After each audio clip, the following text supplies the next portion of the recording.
Assalamualaikum warahmatullahi wabarakatuh. Hai, apa kabar? Semoga sehat dan juga happy selalu. Bayangin deh, kamu duduk di bangku gereja, nyanyi lagu pujian, senyum ke orang-orang di sekitar kamu, tapi di bangku sebelah kamu ini ada seorang perempuan yang baru aja menghilangkan nyawa sahabatnya dengan sadis. Perempuan itu bernama Candy Montgomery. Sebelum lanjut, aku mau ngingetin kalau kisah yang aku ceritakan ini informasinya ada di media. Kalian kalau mau baca langsung silahkan. Tapi kalau mager bacanya ya udah duduk manis aja dan simak videonya sampai habis.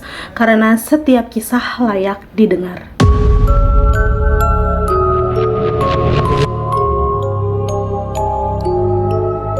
Candy ini lahir pada 15 November 1949 dengan nama lengkapnya Candace Lynn Wheeler di kota kecil di Kansas, Amerika Serikat. Dari luar, masa kecilnya ini terlihat normal-normal aja. Dia ini tumbuh di keluarga yang taat beragama, punya kepribadian yang ceria, dan cukup populer di lingkungannya. Ayahnya Candy ini bekerja di militer, sementara ibunya ini seorang ibu rumah tangga yang disiplin. Karena pekerjaan ayahnya, keluarga mereka ini sering pindah-pindah kota. Hal ini bikin Candy ini tumbuh jadi sosok yang pintar beradaptasi dan gampang akrab sama orang baru. Sementara di sekolah, Candy ini termasuk anak yang aktif. Dia nggak cuma pintar, tapi juga punya kepribadian yang manis. Teman-temannya bilang Candy itu orangnya gampang bikin nyaman. Tapi di balik itu semua, Candy punya satu sifat yang jarang orang sadar. Dia itu benci banget sama kebosanan. Jadi kalau dia itu ngerasa bosan atau terkekang, dia cenderung nyari jalan keluar dengan cara yang ekstrim. Di usia 20-an, Candy ini menikah dengan Pat Montgomery yang nama belakangnya itu jadi nama Candy ya. Dan mereka ini pindah lalu menetap di Collin County, Texas. Pat, suaminya ini seorang insinyur elektronik yang bekerja di Texas Instruments. Pernikahan mereka ini kelihatan stabil, mereka punya 2 orang anak, rumah nyaman di kota kecil Wylie, Texas.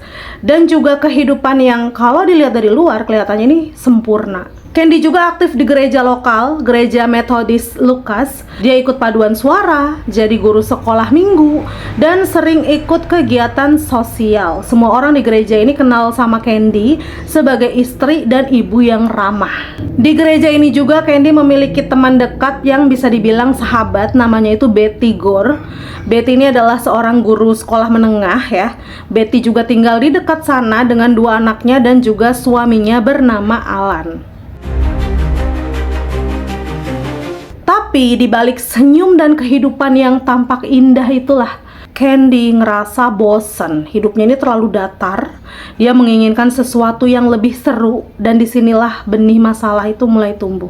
Pada tahun 1978, Candy mulai dekat dengan Alan Gore ya, suaminya si Betty Gore yang merupakan sahabatnya sendiri. Awalnya mereka cuma ngobrol biasa nih, tapi Candy ngerasa kalau Alan adalah sosok yang bisa bikin hidupnya lebih hidup.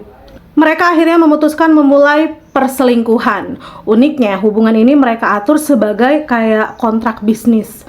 Jadi ketemu saat jam makan siang di motel, nggak ada drama, dan tidak melibatkan perasaan. Perselingkuhan ini berjalan hampir setahun tanpa ada yang tahu. Tapi seperti semua rahasia besar ya, cepat ataupun lambat pasti akan ketahuan. Dan bener aja, meskipun gak ketahuan ya menurut mereka, tapi si Betty ini udah menaruh curiga atas perselingkuhan suaminya.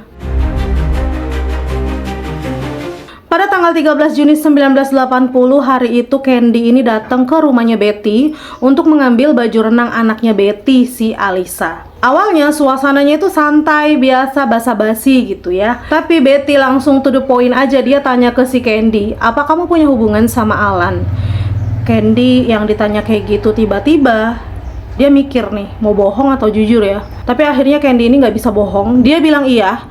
Tapi hubungan itu udah lama berakhir. Tapi si Betty yang tahu kenyataan itu ya tentu aja nggak terima. Dia marah, dia kecewa, dan akhirnya ngambil kapak yang ada di garasi.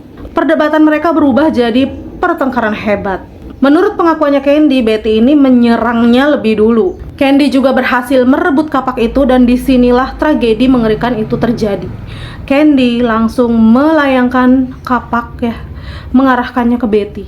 Jadi mukul Betty pakai kapak sekali, 2 kali, Tapi nggak berhenti-henti, jadi terus-terusan. Betty Gore tewas dengan 41 luka kapak. Itu bukan cuma kemarahan biasa ya kan, itu adalah ledakan emosi yang nggak terkendalikan. Setelah menghilangkan nyawanya Betty ya, Candy ini nggak panik. Dia mandi, bersihin dirinya, ambil baju renang anaknya, lalu dia pulang. Dan malam harinya dia masih datang ke acara gereja, senyum, ngobrol, seolah-olah nggak terjadi apa-apa. Kamu bayangin aja ya, seperti yang aku bilang tadi, duduk satu ruangan sama orang yang baru aja melakukan pembunuhan brutal. Tapi wajahnya tenang, kayak habis belanja di supermarket. Keesokan harinya, Alan yang lagi dinas di luar kota ya, ini menghubungi istrinya yang si Betty. Tapi sayangnya nggak ada jawaban. Dan dia terus saja ngulang nelpon, tetap nggak ada jawaban. Karena khawatir, Alan kemudian menghubungi tetangganya untuk minta tolong, ditengok dulu rumah saya, Betty dari tadi saya telepon nggak ada jawaban. Tetangganya pun langsung datang ke rumahnya Betty. Dia pun coba ngetuk-ngetuk rumah Betty sambil manggil-manggil, Betty, tapi rumahnya nggak ada jawaban. Akhirnya tetangganya ini inisiatif panggil polisi.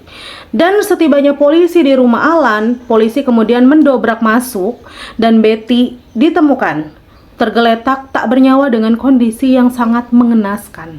Sementara di ruangan lain, anaknya Betty yaitu Bethany ini ditemukan lagi tidur di tempat tidurnya. Dan beberapa saat kemudian anaknya terbangun, menangis dan berlumuran kotorannya sendiri. Awalnya polisi ini nyangka ini kayaknya pembunuhan acak, tapi nggak ada tanda perampokan karena semua barang berharga itu utuh. Yang ada cuma kekejaman berlebihan pada korban. Penyelidikan pun mulai mengarah ke orang-orang terdekatnya Betty, termasuk suaminya si Alan. Alan juga diinterogasi dan mengaku kalau dia itu pernah berselingkuh dengan seorang wanita namanya Candy. Polisi langsung mencurigainya. Pada Oktober 1980, Candy Montgomery resmi ditangkap. Kasus ini bikin gempar seluruh Texas. Media menggambarkan Candy sebagai ibu rumah tangga yang manis yang berubah jadi pembunuh brutal. Di persidangan, pengacara Candy mengambil langkah mengejutkan ya. Mereka mengaku bahwa Candy ini membunuh Betty itu karena self-defense alias pembelaan diri. Yang bikin kontroversial, seorang psikiater bersaksi bahwa Candy punya reaksi tak terkendali akibat trauma masa kecilnya. Katanya saat Betty menyerangnya, Candy ini masuk ke mode kemarahan buta yang dipicu oleh kenangan lama ketika ibunya pernah marah besar kepada si Grace. Grace. Akhirnya juri memutuskan Candy ini tidak bersalah. Iya, setelah membunuh sahabatnya dengan 41 tebasan kapak, Candy bebas. Kamu marah? Aku marah. Banyak orang marah dan gak bisa terima putusan ini. Tapi secara hukum Candy dianggap bertindak membela diri. Yang bikin cerita ini makin nyeleneh. Meskipun orang-orang di kota kecil itu memandangnya dengan tatapan penuh benci, Candy tetap datang ke gereja seperti biasa. Duduk di bangku paduan suara, ikut nyanyi, senyum ke jemaat lain. Bayangin rasa tegang di dalam gereja itu. Semua orang itu tahu, tapi gak ada yang berani ngomong langsung. Jadi kayak bisik-bisik di belakang aja kali ya. Akhirnya beberapa tahun kemudian Candy pindah dari Texas dan ganti profesi jadi konselor. Tapi kisah ini tetap jadi salah satu kasus kriminal paling aneh di Amerika. Tentang seorang ibu rumah tangga yang dari luar itu kelihatannya sempurna, tapi menyimpan sisi gelap yang mematikan. Kadang kita nggak pernah tahu ya seberapa dalam sisi gelap seseorang sampai mereka didorong ke titik terendahnya. Candy Montgomery mungkin bagi sebagian orang cuma korban keadaan, tapi bagi keluarga Betty Gore, dia adalah monster yang merenggut seorang ibu dan istri yang dicintai. Dan yang bikin ngerinya itu adalah monster itu bisa duduk di sebelah kamu di gereja dengan senyum paling manis yang pernah kamu lihat. Terima kasih udah nonton, sampai ketemu lagi di video-video selanjutnya dan assalamualaikum warahmatullahi wabarakatuh. Bye.